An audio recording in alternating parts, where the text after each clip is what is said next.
যায় না। দিন কায়েমের পথে যারা অবিচল, তারা হলো আল্লাহর প্রিয়জন।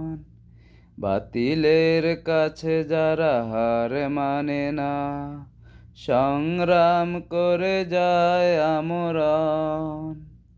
দিন কায়েমের পথে যারা অবিচল, তারা হলো আল্লাহর প্রিয়জন।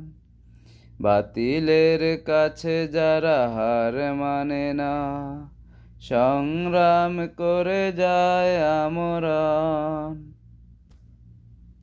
হেরার আলোতে যার হৃদয় রঙিন, হাতে আল জিহাদের দীপ্ত সঙ্গীন। হেরার আলোতে যার হৃদয় রঙিন,